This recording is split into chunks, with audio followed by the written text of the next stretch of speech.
As the rain taps gently on the window, a tired soul flips one more page. Not for grades, but for a future where someone's life might depend on what's learned tonight. In the quiet, a halo is being born. ඔන්න ළමයි අද නම් හොඳටම වහින ගොඩාක් ග්ලූමි දවසක්. රෙද්දක් පොරවගෙන ඇඳට වෙලා නිදාගන්න හිතෙන තරම් අද නම් හොඳටම වහිනවා. ඒ වුණාට එහෙම කියලා බෑනේ.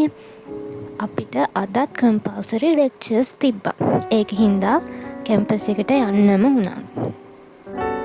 ඇත්තටම අද ගොඩක් කම්මැලි වගේ හිතුණු දවසක් වුණාට කැම්පස් එකට ගියාට පස්සේ නම් අද ගොඩක් ඉන්ටරෙස්ටිං දේවල් අපි කරා. අපිට ෆිසියොලොජි ප්‍රැක්ටිකල් එකක් තිබ්බා, හියරින් ටෙස්ට් එකක්. ඉතින් ඒකෙදි අපි වෙබර්ස් ටෙස්ට් එක කියලා එකකුයි රිනේස් ටෙස්ට් එක කියලා එකකුයි තමයි කරේ. මේකෙදි අපි යූස් කරේ, ඔයාලා මතකද අපි O level A level කරද්දී ටියුනින් ෆෝක්ස් යූස් කරා. අන්න ඒ ටියුනින් ෆෝක්ස් යූස් කරලා තමයි අපි මේ ප්‍රැක්ටිකල් එක අද කරේ. මේ මං වීඩියෝ කරලා තියෙන්නේ අන්නේ ටියුනින් ෆෝක්ස්. ඔයාලට පේනවා ඇති ටියුනින් ෆෝක්ස් ගොඩාක් තියෙන පෙට්ටියක් තමයි තියෙන්නේ. එක එක ෆ්‍රීකවන්සීස් වල ටියුනින් ෆෝක්ස් තිබ්බා. ඉතින් ඔන්න මායි මගේ යාළුවා එකතු වෙලා හියරින් ටෙස්ට් එකේ ඩිමොන්ස්ට්‍රේෂන් එකක් වීඩියෝ කරා. ඇත්තටම අපි මේක එක සැරයක් ප්‍රැක්ටිකල් එක රීඩ් කරාට පස්සේ තමයි වීඩියෝ කරන්න ගත්තේ. පළවෙනි සැරේටම කරපු එක නෙමෙයි මේ. මේකෙදිත් මං ඉතින් හැම වෙලේම වගේ කියවනවනේ. ඒ වුණාට ඒ වොයිස් එක දාන්න බෑ ළමයි, කිසිම දෙයක් හරියට ඇහෙන්නේ නැහැ. ඔන්න ඉතින් මායි මගේ යාළුවයි ප්‍රැක්ටිකල් එක ස්ටාර්ට් කරා. ඔයාලා මොකද හිතන්නේ? මගේ කන හොඳට ඇහෙනවද? එහෙම නැත්නම් අවුලක් වගේ තියෙනව ඇතිද? ඔයාලට හිතෙන්නේ මොකද්ද කියලා කමෙන්ට් කරන්නකෝ.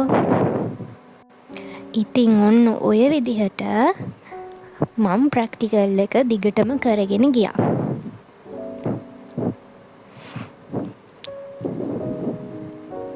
ප්‍රශ්නයක් නෑ ළමයි, මට හොඳට කන් දෙක ඇහෙනවා.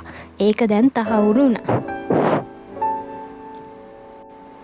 ඇත්තටම මේක බෙඩ් සයිඩ් කරන්න පුළුවන් ප්‍රැක්ටිකල් එකක්. ඉතින් මේ ඔයාලට පෙන්වන්නත් එක මම මේ ටික වීඩියෝ කරා. මේකේ අපිට යූස් කරන්න තියෙන්නේ ටියුනින් ෆෝක් එක 512 හර්ට්ස්. ඒ කියන්නේ ෆ්‍රීකවන්සි එක 512ක් වන ටියුනින් ෆෝක් එකක් තමයි යූස් කරන්න ඕනේ. ඒ වුණාට අපි මේ 512 නුත් කරා, අනිත් ටියුනින් ෆෝක්ස් උත් යූස් කරලා බැලුවා නිකන්. ඉතින් එතකොට මේ මට නම් 128 හර්ට්ස් තිබ්බ ටියුනින් ෆෝක් එකත් මේ හොඳට ප්‍රැක්ටිකල් එක ඒකෙනුත් කරන්න පුළුවන් වගේ තේරුණා. ඉතින් මේ ප්‍රැක්ටිකල් එක ඉවරනාට පස්සේ අපිට තව සෙෂන් එකක් තිබ්බා. ඒකෙදි යන ගමන් වතුර වලකුත් හම්බුණා. ඉතින් ඒකත් එක්කත් සෙල්ලම් කරලා තමයි අපි කට්ටිය මේ ලෙක්චර් හෝල් එකට ගියේ. මේ තියෙන්නේ අපේ ඒ ලෙක්චර් හෝල් එක.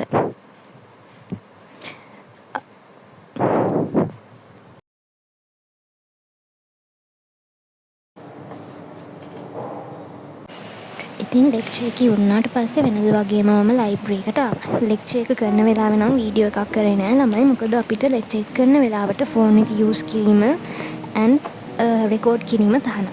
ඉතින් ලයිබ්‍රරි එකට ඇවිල්ලා මම වෙනද වගේම පාඩම් වැඩ කරද්දී මට ලස්සන පොතක් හම්බුණා. මේ පොත මට හිතුණා අවුරුද්දේ මුල වගේ. එහෙම නැත්තම් මම මේ කොටස් මුලින්ම පාඩම් කරන්න ගත්ත දවස්වලම හම්බුණා නම් හොඳයි කියලා. මොකද මේකේ ඉමේජස් ඒ තරමටම හරිම ලස්සනයි. ඉතින් ඊට පස්සේ එකම තැන ඉඳලා කම්මැලි වගේ හින්දා මම චුට්ටක් එළියට ආවා. ඒ වුණාට එළියට බහින්නවත් බෑ ළමයි, හොඳටම වහිනවා. ඉතින් මම ආයෙත් ලයිබ්‍රරි එක ඇතුළට ඇවිල්ලා පාඩම් කරන්න පටන් ගත්තා. ඉතින් අද ගොඩක් වහින දවසක් හින්දා වැස්ස පායපු චුට්ටි වෙලාවක මම ඉක්මනට ගෙදර එන්න ආවා. මොකද නැත්තම් හවස තව රෑ වෙද්දි හොඳටම වැස්සොත් අපේ ගෙවල් වලට යන පාර වතුරට යට වෙනවා. අන්න ඒක හින්දා මම ඉක්මනට ගෙදර ආවා. ගෙදර ඇවිත් වැඩ කරන්න තමයි හිතා. ඉතින් මේ වීඩියෝ එක ගත්තේ නිව් ඉයර් එකට කලින් දවස් දෙකකට විතර කලින්. එදා තමයි අපිට අන්තිමට නිව් එකට කලින් ලෙක්චර්ස් තිබ්බේ. ඉතින් එදා හොඳටම වහින දවසක්. ඉතින් වැස්ස දවසෙත් පුළුවන් උපරිමයෙන් වැඩ කරා. ගෙදර ආවට පස්සේ හුඟක් මහන්සි. ඒක හින්දා මං එතනින් පස්සේ කරපු දේවල් කිසිම දෙයක් වීඩියෝ කරේ නැහැ.